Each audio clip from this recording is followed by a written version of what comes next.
presentation of a few seconds. We are working, as you can see, in Barcelona.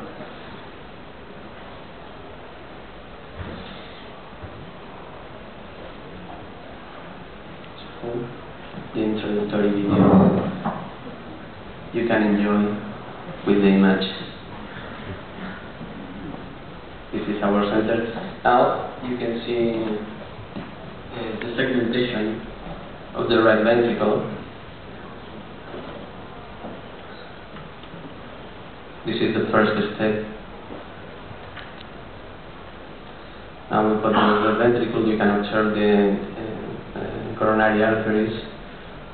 We use this because we want to be sure that the radiofrequency application is not just above the one coronary artery, left atrium.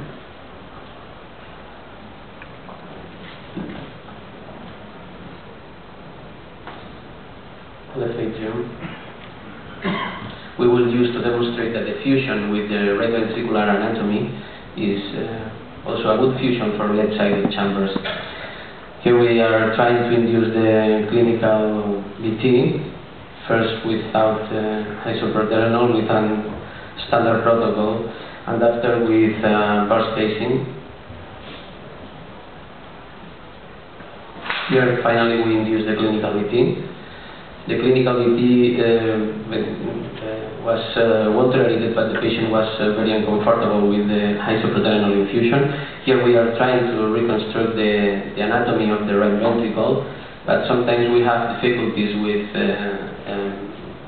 for an accurate mapping of the right ventricle, and usually now we use a long sheet to have more support to map the right ventricle. Here we are introducing this long sheet, this Mullins, and here we are doing an accurate mapping with this more support we have with the catheter. We can more accurately distinguish between points that are taken not in contact with the right ventricular free wall. All of these points will disappear. This is the orifice of the tricuspid valve. Here a detail of the electrograms at the subtricuspid level.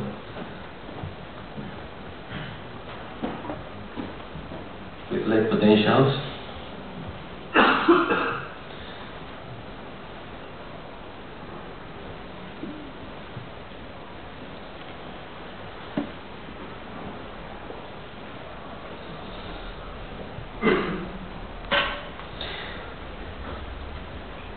The position of the catheter, we continue mapping just above the tricuspid valve, where there is a region with a low voltage. This will be the only region with the scar at the right ventricular endocardium. Okay, here on the left you have the upper plate of the clinical VT that was induced also in the cath lab. And on the right, the base map we obtained that has several differences. At the beginning, there is a small airway that we couldn't eliminate. There is a small delay between the stimulus artifact in the beginning of the QRS complex. There is also a notch in the QRS, but the match is not complete for the 12 lead.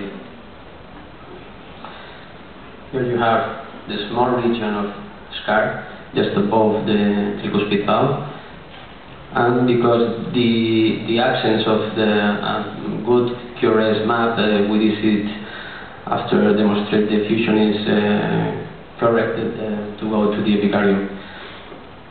In this case the patient has a patent foramen valve, and you will see now that we were able to cross through the interarterial septum. Now we are already in the left atrium, and you can see that with these three landmark points taken from the right ventricle and a posterior surface adjusting of points, we can obtain a very good fusion not only for the right side structures but also for the left side. We are mapping the left atrium and the pulmonary veins, and you can observe that fusion is nearly perfect also to map the left-sided cavities.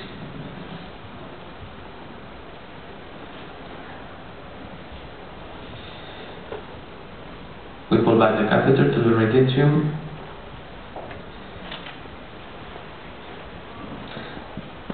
And now we go to the epicardium. So until now, we have seen that the first step is to identify the scar, as you can see here. This is the scar projected on the right ventricular anatomy. Here there is